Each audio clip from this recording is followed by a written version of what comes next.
welcome for this program and the special session on the right posture for the better living.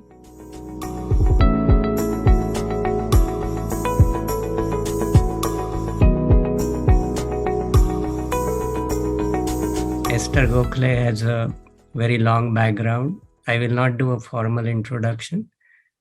She actually is a kind of a role model who actually went through some own experience, and then her own experience led to some experiments and invention which helped so many people over last many years of time.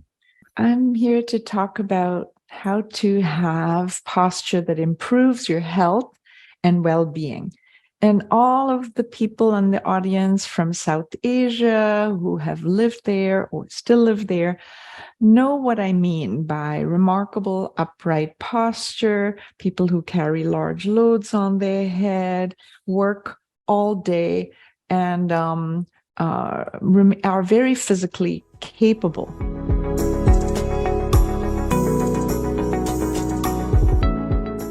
There are some assumptions that people make about aging, and I'd like to challenge them one by one. So these are the three assumptions that I'm going to address. And one is we assume that as we age, we're going to be losing our balance, we'll be falling, we'll lose our upright posture, we'll round, and we'll also lose height. People assume that there's going to be some shrinking with old age. So I'm going to challenge each of these, and let's begin with talking about loss of balance. So now towards balance, there is a very important muscle, group of muscles, which are the buttock muscles. And those buttock muscles are really created to be behind us, that the angle, that the bottom would make an angle with the back. And somewhere along the way in modern industrial society, it has become common and even fashionable to tuck the pelvis. And what that does is it puts the buttocks in a position of disadvantage, and they can't work. And they really are the most important balance muscles in the body. So we have all seen people as they age with diminished glute tone or buttock tone. And then you see them with canes and walkers and such. This is contrasting. You see this Portuguese, he's called a descarregador, porter of fish. And you see how his behind is behind. And because it's in the right place, the buttock muscles are in a position of mechanical advantage, and they work with every step and give him really good balance, among other things. So this business of the behind being behind starts like we have it when we are first come on the planet. When we're real little kids, we all have what in the Gokhale method we call a J spine. The behind's behind. There's a strong angle where the bottom meets the back, and then up above it's pretty straight up and down. So you see like this, and then the behind's behind. So all the spine stacks on top of the leg bone, stacks on top of the heel. And this is how we begin. And this is also how people are in ancient times. If you look at old statues or old paintings, you see the same J-spine, you see the behind, you see that the buttocks are toned, and then that allows a very nice stacking of the spine up above. And we also see this in indigenous people. So again, the J-spine, the behind, strong glutes, and that's what gives us balance, no matter how old we are. And if you look at old anatomy books, you realize that we used to understand that this was normal, the normal shape for the human spine. This is where the buttocks would be. You see that they're angled. There's a strong angle here, which makes a lot of sense. And modern anatomy books show this S-shaped spine, which really doesn't make sense. It's not a good fit for the cylindrical discs. The edges of the bones are compressed against each other, causing osteoarthritis and stenosis and what have you. And it is not healthy. And so we teach our students to go from this to this kind of shape, okay? More J-shaped. So let's look at loss of upright posture, because that's also an assumption we make, that we're necessarily going to round as we get older. And sure enough, if we look around us, we see that older people do tend to round at the in the upper body. And again, the origin of the problem is this tucked pelvis.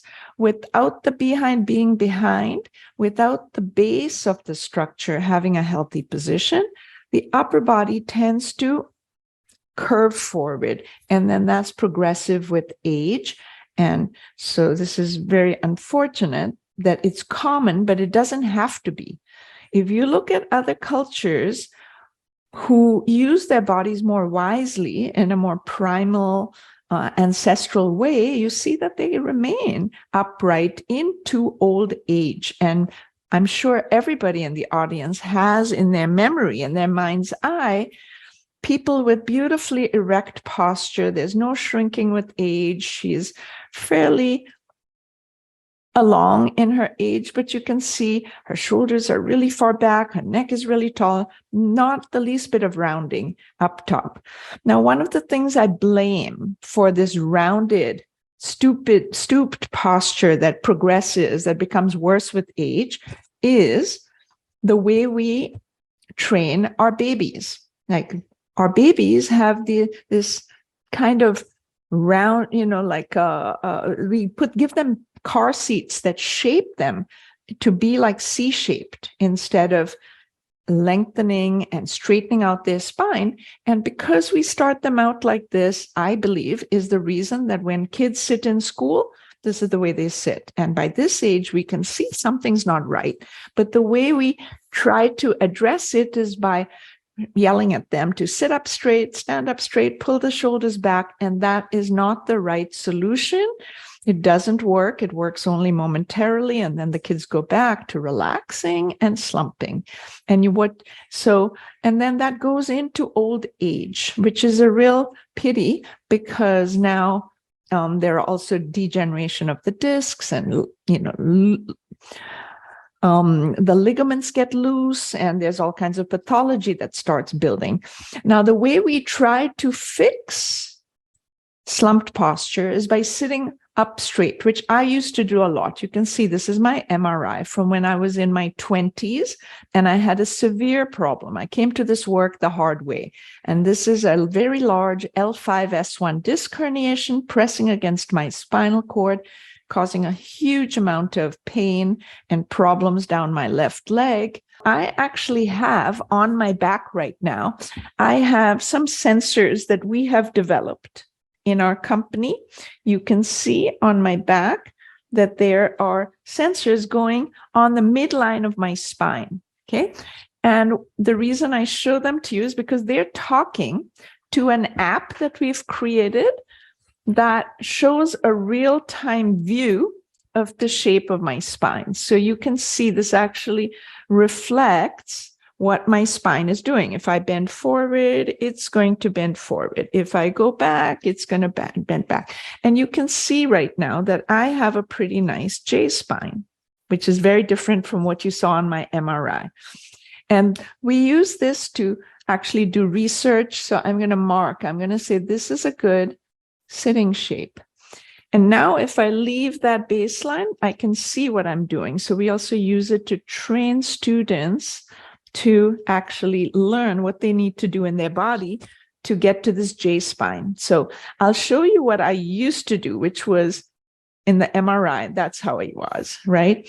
And to get an idea of what that does to my discs and nerves and so on, I'm going to show you a different view. So this is what's happening on the inside of me. And if I go back to my old ways, you can see how it puts pressure on the discs in an unhealthy way. Now, a lot of people do this kind of thing. They're slumping forward, and then it puts pressure on the discs in a different way. And then what we do is we teach our students how to be J-shaped so that they can have a healthy experience in their back. And just to give you an idea of, see, this is something we use in a classroom, but I have two other sensors on me, this is something that students take home. So one is here, and one is on my low back.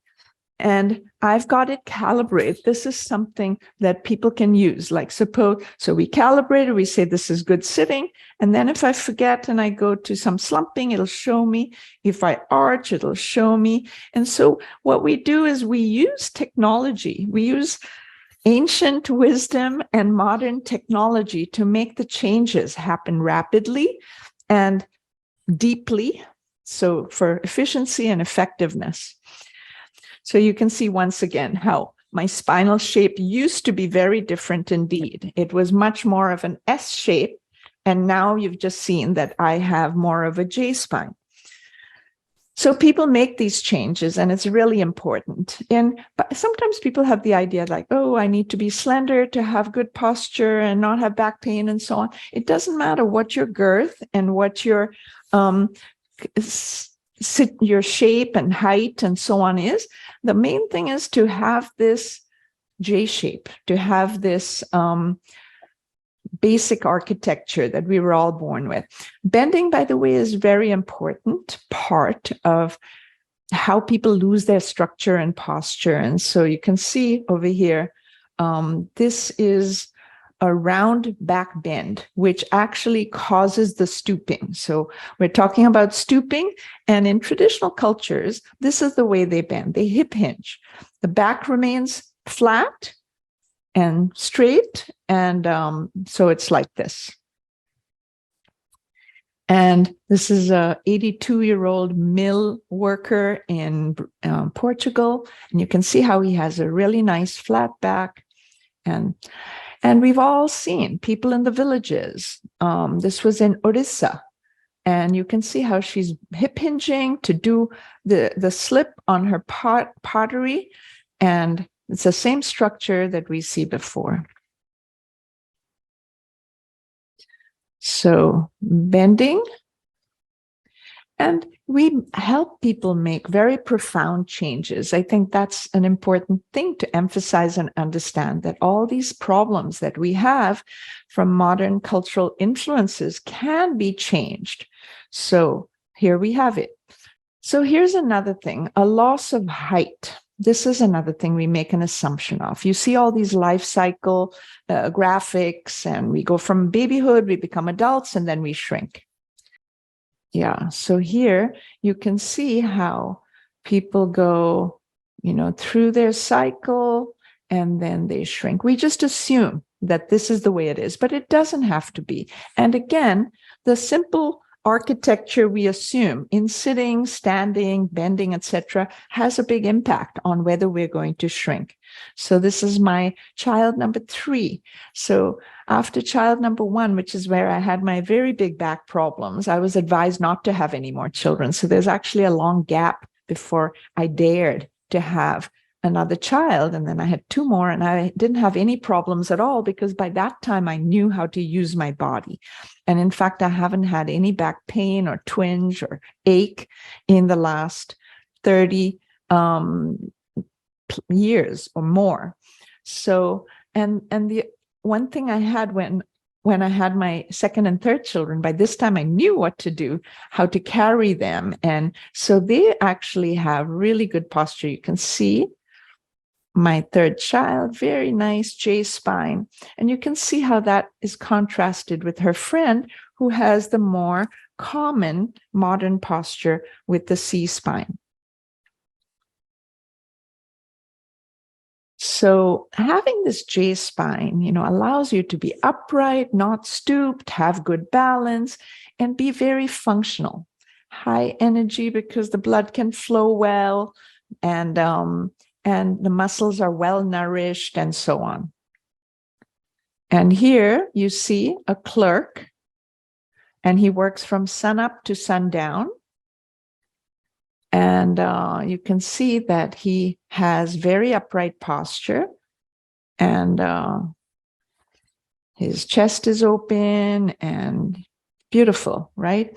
And we all see this. There's also this kind of sense of self and natural dignity and natural beauty that comes with having healthy architecture, healthy ways of moving. You see this child in the Urtasun marketplace, her mother hip hinging beautifully. These are very functional ways that we would like to find back again.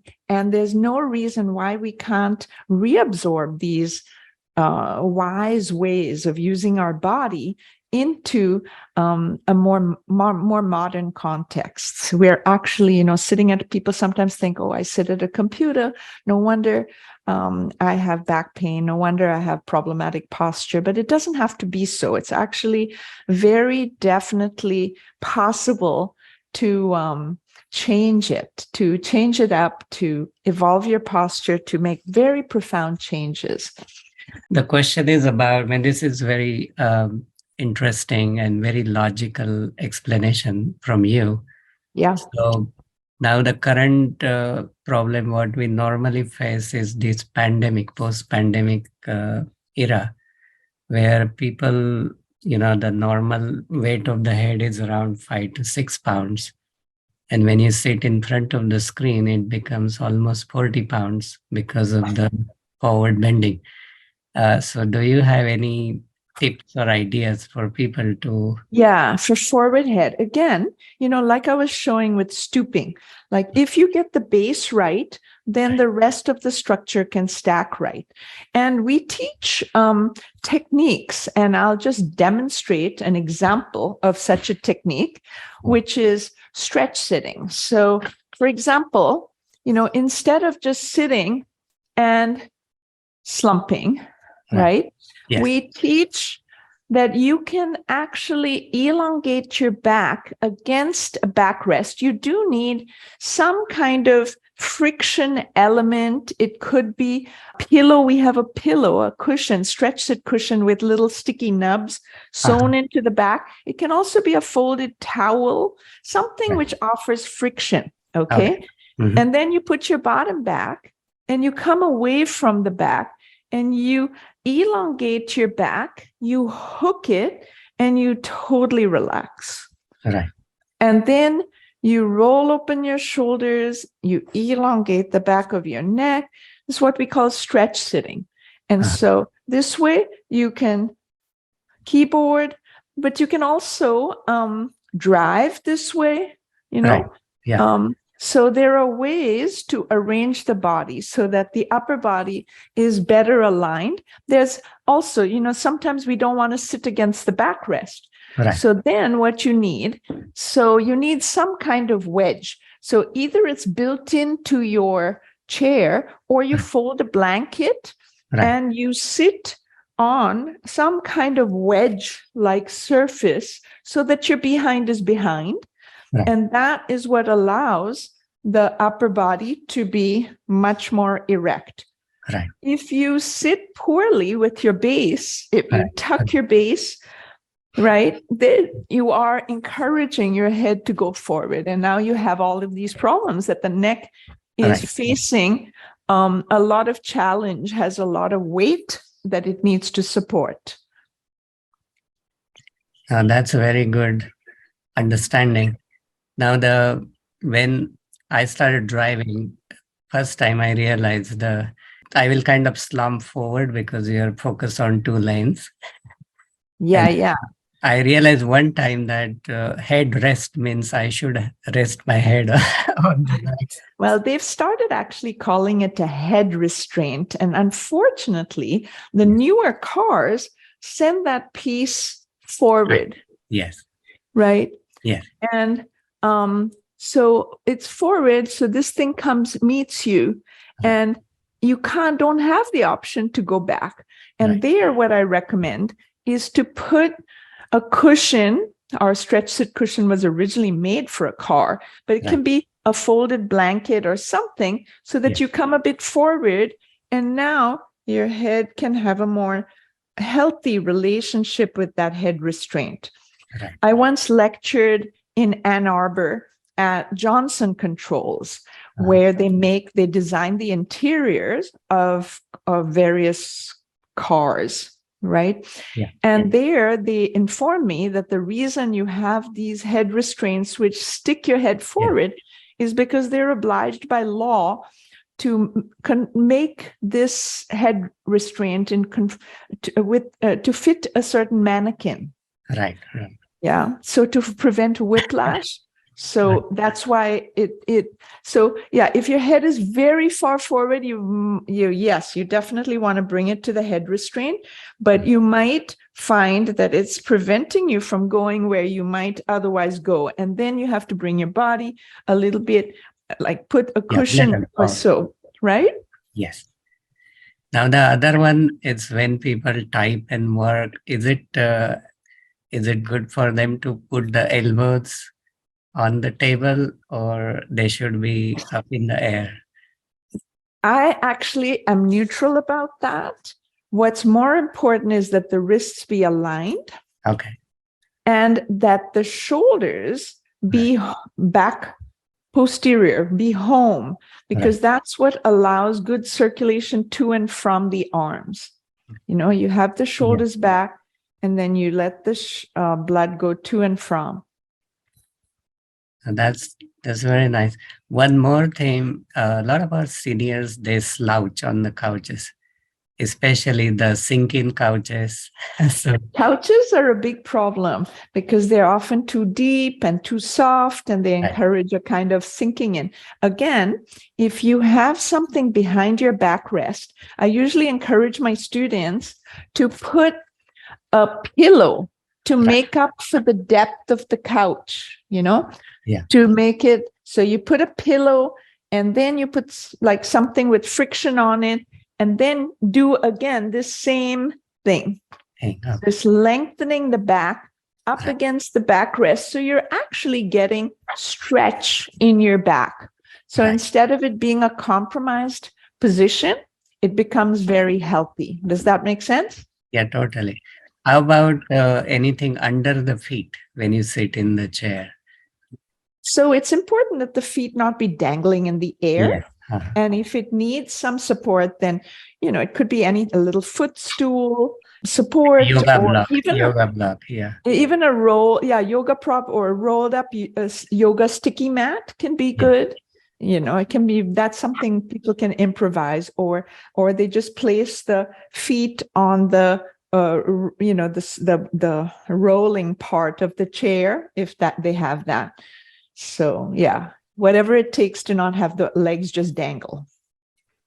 And then what's your opinion about these props like rollers, foam rollers? And I actually really like, we've made our own roller, because what I like best is to use the roller, or use rollers that have a hard inside and a soft outer layer. So that you're using it to kind of really massage the spine and mobilize the spine. That's the use I like best for it. But we also teach how to get the behind by kind of sitting obliquely on the roller and letting the bottom wrap around the roller, rolling back and forth to get L5S1 to mobilize. So your behind can be more behind. Sometimes after years of tucking, this juncture gets a bit stiff. And so to get it mobile again, roller can be very helpful. So, thoracic spine and L5S1 are the two places that tend to get rigid, whereas elsewhere in the neck, in the lumbar spine, it's more that the places are fragile. They get damaged. Right. So, a lot of yogic postures really support your idea and theory, because it's really the proper alignment of back and the spine in the same way. What about the walking in the water, the aquatic? That's a really nice, gentle way to practice, for example, a new way of walking. Like we teach traditional walking, but it's rare enough it has its own name. We call it glide walking. And, to ease the transitions, doing that in water can be good. Also, if people have compression problems, sciatic pain, stenosis, a whole bunch of things that tend to happen in the spine over time if the structure hasn't been good, then being in water gives you the possibility to move with less compression and maybe get rid of pain and be able to hone your form and exercise your muscles and stretch your muscles and create circulation. So all those benefits of moving around without being in pain from compression in the spine.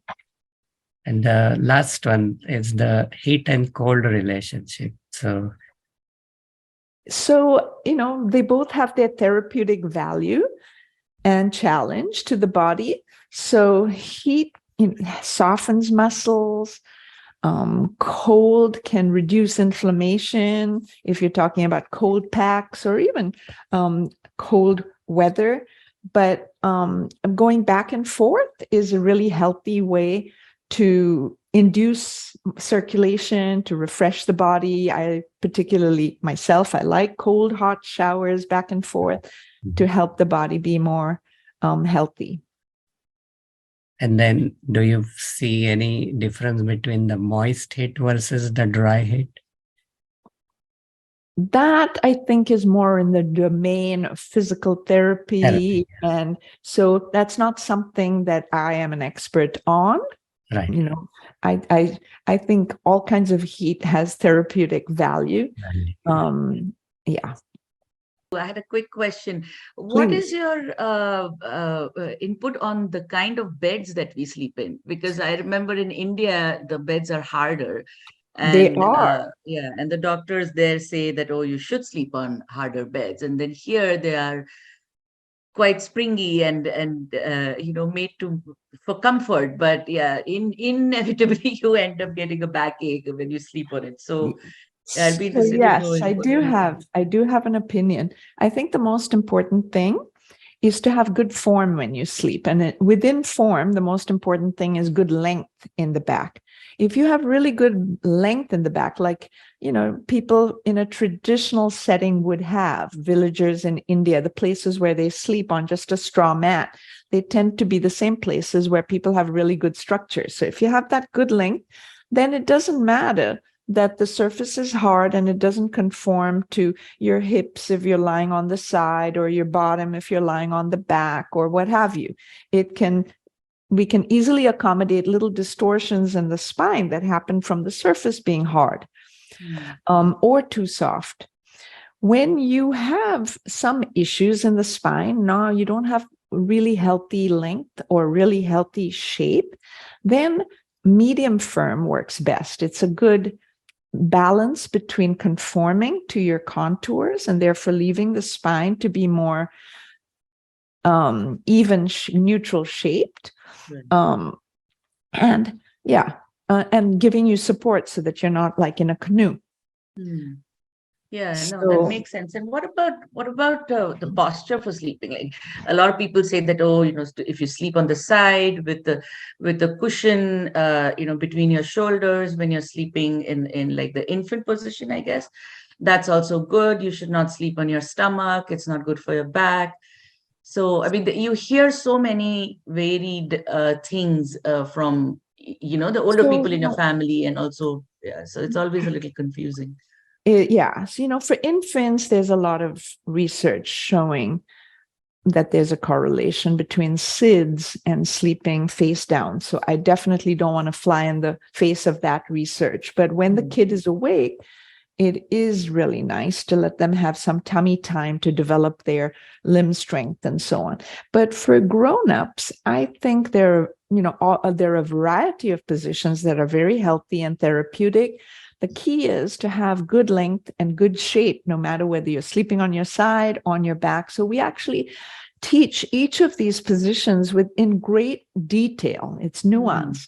So, and you can even sleep like 3/4 is a very good way. If you have a very hard mat, like the straw mats in India, then you actually want to be 3/4 turned so that your shoulders and your hips aren't pressing into the hard surface. Okay. Thank you. what do you think about these body pillows and all these fancy things now are available when you sleep? And the memory foam pillows versus the small or the cervical, the travel Yeah, pillow. I'm not a fan of cervical rolls and pillows because that's based on the notion that you should have a natural cervical curve. But if you look at all the pictures that I shared with you, these people have very straight up and down necks. Right. And that's what I think is more natural and where we want to take people in the direction of. Yeah. So putting a cervical roll, unless you already have a huge curve and then you just want to meet your neck where it's at, we don't want to encourage more curve than there is. And so I actually think for most people, a medium, normal, inexpensive pillows tend to be particularly good because you can, like an old pillow where you can kind of shape it and so on to meet your neck where it's at. So it's not quite a cervical roll, but it does support your neck, right? But then you want to take your neck in this direction of elongating and flattening it so that you're not having problems. And what do you think of people who don't prefer to sleep without, with the pillow? What do I think about people who prefer People who not don't, to, yeah. If you have a straight enough structure, then it works. It's fine. But if you have rounded upper back, which most people have, and then you don't have any pillow, then you end up just letting your head drop back. And that's not so healthy for the neck. Right. Because a lot of people have that bull hump on their upper body. Yeah. And it's often rigid. And then having no pillow just means you're encouraging your head to fall back to reach the ground. Yeah. Right. So that's not what we want. Okay. So there are two people raising their hands. I will let them talk and ask their questions. Please. So the first one is from Jagat. Hi. This is Indra Sethia, Jagat's wife. We are watching together, listening to your talk. It's very I'll make a comment on that.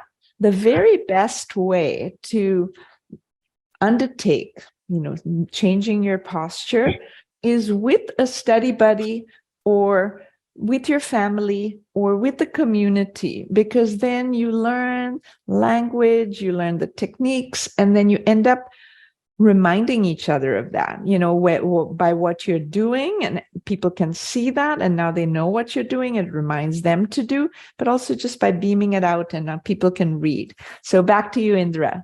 I'm so glad you're here with your husband, Jagat. Yeah, I wanted to know, do you have a practice somewhere, the name of your practice, if I would like to come and see you? Totally. So there's a email that they've put in the chat, and that's one way to reach us, Team Esther at GoClay Method, and the website is goclaymethod.com. And if you remember my name, Esther GoClay, you can find your way to us. Okay. Does Medicare cover for these things? It's not a medical intervention. It's an education. And so there isn't coverage, unfortunately. We're in the process of doing a randomized controlled trial at a major university where we're comparing the GoClay method with physical therapy for effectiveness for back pain. Because so far, it's really looking like an outlier in effectiveness and efficiency. And but it's time to do a randomized controlled trial. So that's about to begin, but it'll be a couple of years before that, the study gets published and so on. But that's the big roadblock towards getting insurance coverage and having the medical establishment pick it up as an intervention. Right now, it's on the outskirts. And we present it as an educational intervention, which is not covered by most people's insurance. Some people have coverage, some people through their company or special insurance. Okay. One day. Yeah, thank you. Yeah, sorry. There we go. Hi, Esther. Nice Hi. listening to you. Hi. Uh, my question is I just been out of hospital, and it was like I was suffering all of a sudden the lower back pain on the left side and the right side, and it's basically because most of the time I sit around and work, and even though I try to take a break, getting up and doing a little bit of walk, but this back pain, lower back pain, has been with me for quite some time. And I think it's a very common thing It for is many very, of us. very, very common. It's horribly common. 85% of the population in the US will have a serious enough back pain at some point that they go to their doctor. That's a Mhm. lot. That's really high. It's the number one cause of global disability. And I've been there. It's miserable having your back hurt because you can't get around it. So, yeah, you want to change the length of your spine. You want to change the strength of the muscles around the spine. You want to change the shape of your spine, usually. And then you want to take your nice elongated J-shaped spine into everything you do, whether it's a yoga pose or it's an exercise or walking or what have you. And that's the recipe for having, for your spine having a long and happy life.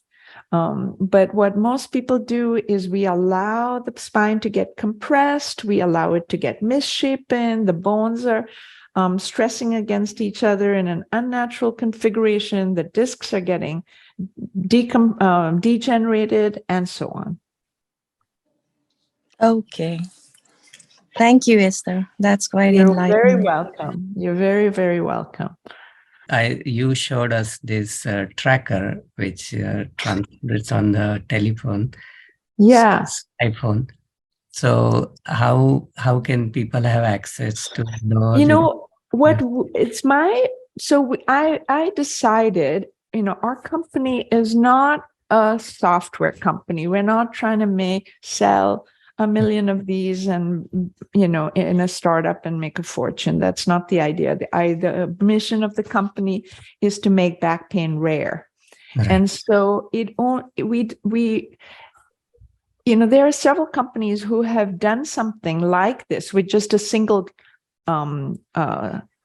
sensor, which is already a problem because, if you just have one sensor, like if I'm It will give you all the details here. It's like, if I'm slumping, it's not going to be able to tell the difference between I'm doing an unhealthy slump and I'm doing a very good hip hinge. Right. You need two sensors, in my opinion. And most importantly, you need education on what constitutes good posture. That's the most important thing. And then once you know it, suppose I know how to sit, then I can teach the tracker which way is good posture. And now it can remind me, anytime I deviate from that posture, it'll show me, and I can make it vibrate or alert me with the sound, or I can just park this in my computer and see it turning color. It calls attention to itself. So that's, I think, the way. Or maybe audio, it can remind you through audio. You can also do audio. Yeah. A yoga pose. How's that? Right. We'll do like chair pose. That's a fairly commonly done yoga pose, and it's very helpful because it helps the core. The abdominal muscles get strong and all kinds of things. So, and I'll take my tracker along because I will calibrate it for a healthy chair pose, and then I'll see how I'm doing. Okay, so you put your feet about hip width apart with your feet facing slightly out. And now you're going to go down into chair pose, just like that, zigzag squat, but you want to make sure that your back is not arching, nor is it rounding. Okay. Right. So I calibrated myself for let me calibrate for standing, which looks usually a little different from sitting. And now I'm going to make sure that I'm going down with the same shape of spine. I'm not arching, you can see became red. I'm not rounding, became pink. So here I am. And Right. for you, without the tracker, one can check this by feeling with the fingers on the back. Like Right. you don't want to feel a big trench, like a big Right. khatta there, right? Because you're arching your back. You want to keep that part flat. You also don't want to tuck your pelvis, nor stick the bum out. You want to go down with your nice J spine and preserve it, Right. right? Mm. And then you can have your arms up or to the sides. And this is very strengthening for the quads, for the deep abdominal and back muscles. You can work your shoulders further back. So it does a lot of good things. Yeah. Now that's very useful. Now, one thing is about some people walk like duck feet, right? Duck feet are to the side versus the straight feet. So I actually teach that the normal way to have the feet is not to have them out too much, but also not to have them parallel. I'm going to show you a picture of an example. I showed you the Ubang tribesmen from Borneo. So I'll just pull them up again in my book. And you can see from their feet that they're facing slightly out. Right. It's not parallel. Right. So that's an example of a misconception in modern times.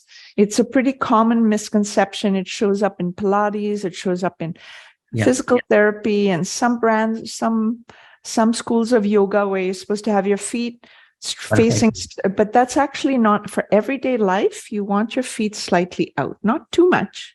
Right.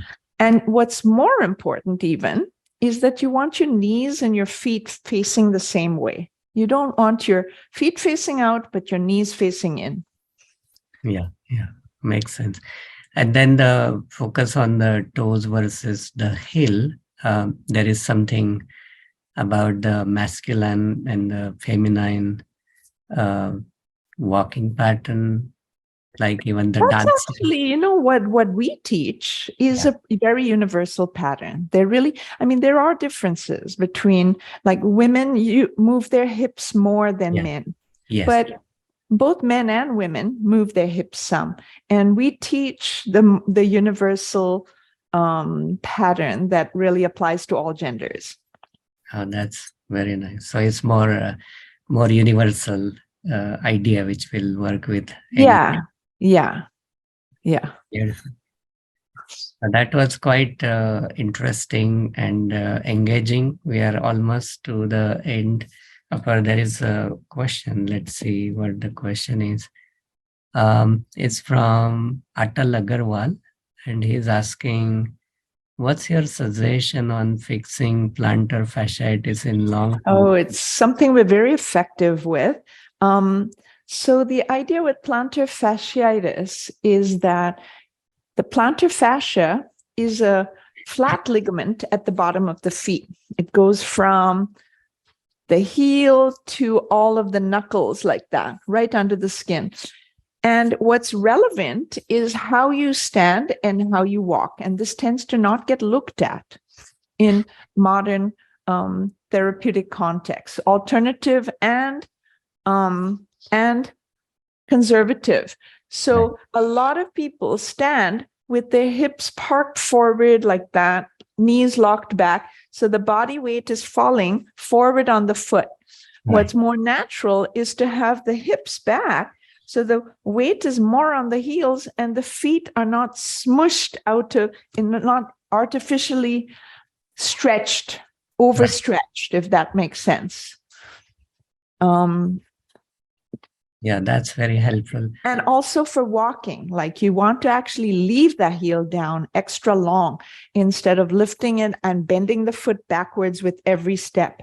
So Right. that's a lot of detail, but you definitely want to look at the shape of your foot and the way you stand and the way you walk, as well as be sure that you are actually using your foot muscles with every step you take, which would happen in a like village setting, right? Where they are walking on contoured surfaces. They have done that all their lives and their feet contribute to the walking. Whereas in modern settings, we have cement, we have asphalt, and people don't use their feet. There might as well be a prosthesis there. And then if you have the weight bearing wrong, then you're overstretching your plantar fascia, tearing it, usually at the heel insertion, big problem. Similar problems in the case of bunions, in the case of Morton's neuroma, foot problems. Feet give problems if you don't use them well. But if you use them well, you can strengthen your foot muscles, preserve your arches, and be really well off. Now, the one area we left is the knee. So a lot of people, when they climb up and then when they climb down, they do experience, a lot of knee pain, especially the young ones. So any recommendations? So again, alignment is really important. Right. And so what you want is to be sure that the knees and the feet and the hips, the femurs are all pointing the same way. Right. So getting the shape of the foot right, getting the buttocks toned so that the legs are slightly turned out rather than parallel or turned in. All of those things are very relevant.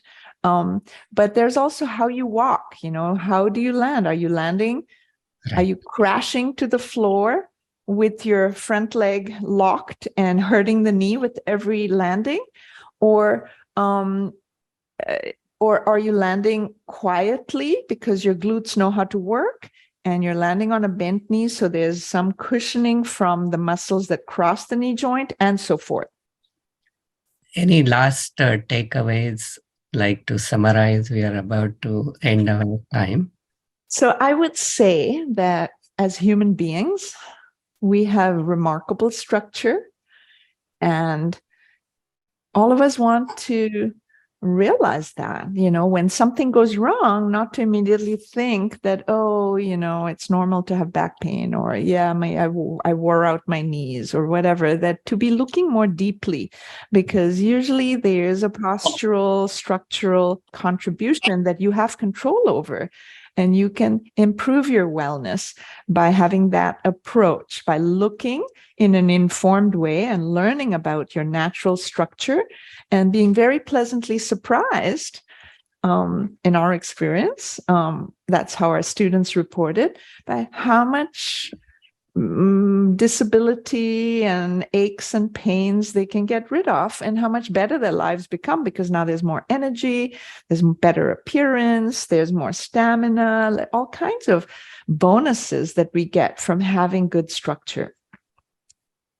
Beautiful.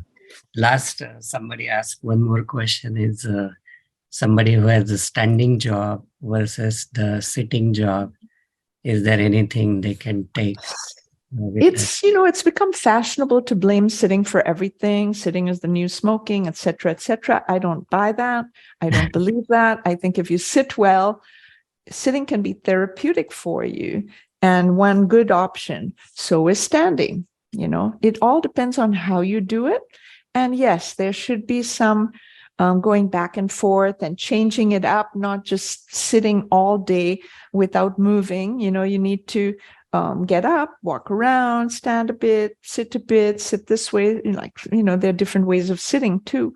So I think having movement breaks, and but very importantly, having good form. And that's something that is not well known in modern culture, and everyone should invest in learning it, because this is your most important instrument that you need to play for the rest of your life.